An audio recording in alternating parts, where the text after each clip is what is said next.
Hello friends and welcome to this video in the chapter 7 where we are supposed to learn the foundations of wavelet theory, whereas the chapter title is wavelet transform. After formal introduction to the wavelet family into the first 4 videos, now to understand the mathematical background of wavelet theory, we have a study of Fourier representatives. The Fourier are also the mathematical tools to address the signal processing applications.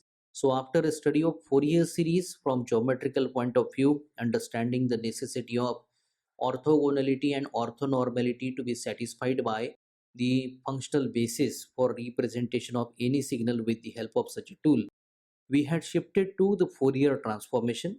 For continuous type, we have seen forward transformation, reverse transformation. But in the previous video, for analyzing the signal information, the outcome we have seen that the Fourier transform was having a limitation to have the information of both the time and frequency representations of the signal.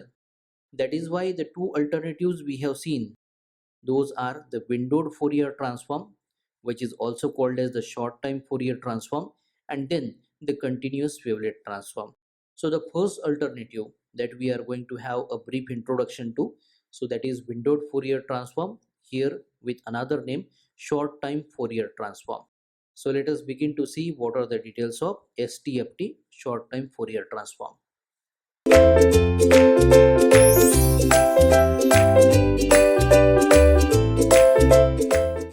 So here we start with our topic, the topic titled short time Fourier transform here. So as I have already recalled that the short time Fourier transform is also known by the name windowed Fourier transform. The abbreviation for windowed Fourier transform is WFT, whereas for short time Fourier transform it is STFT.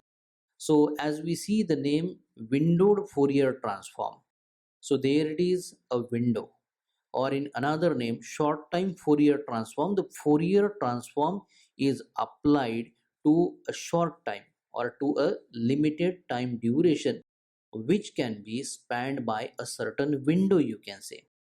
So if we make assumption of a certain function that can be denoted by a capital W, which also belongs to a two-dimensional functional space that can be denoted as L superscript 2 here.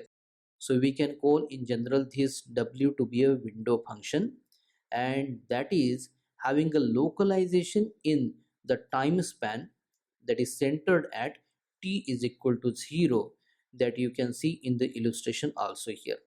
So for such a representation of the window function, we are having a spread, or you can say it is the standard deviation, which is square root of the variance here, the statistical parameter here, that also you can visualize in this graphical illustration here.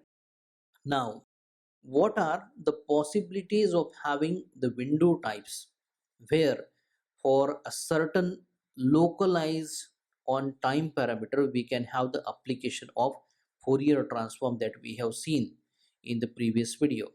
So let us have the first alternative where window is described by a characteristic function shown with a Greek letter you see for the span from -1 to +1 here, where the standard deviation or the spread is equal to 1 upon under root 3 here.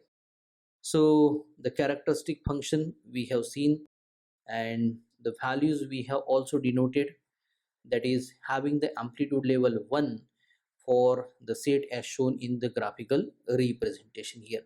So this is one option here. Now let us move on to the another type of the window where the window W is described mathematically as 1 plus cosine 2t, which is divided by 2 here.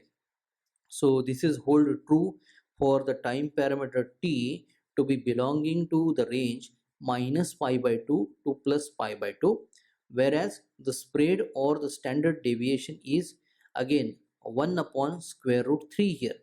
So this type of the window function, as it is having the cosine component here, will not be having a constant amplitude 1 as it was the earlier case, but here it is shown graphically like this here.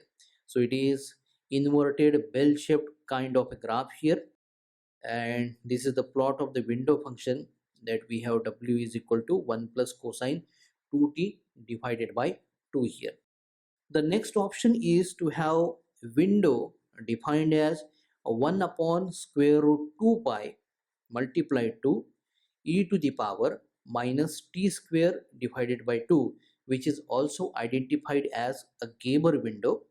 And when we set the standard deviation or the spread denoted by sigma is equal to 1, in the illustration you see the plot of the window function w, that is equal to 1 upon square root 2 pi into e to the power minus t square divided by 2 here.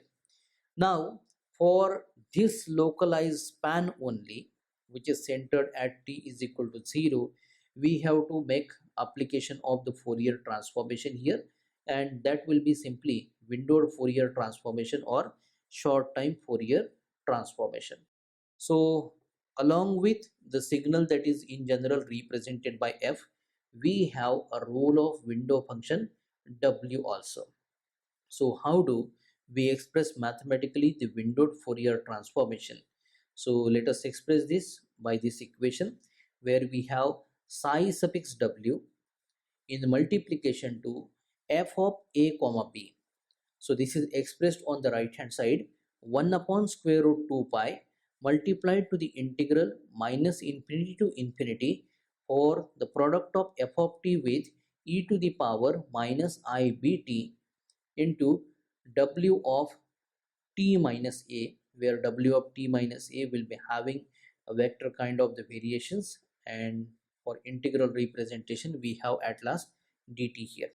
So in this mathematical expressions you see there are the two parameters small a and small b new to us.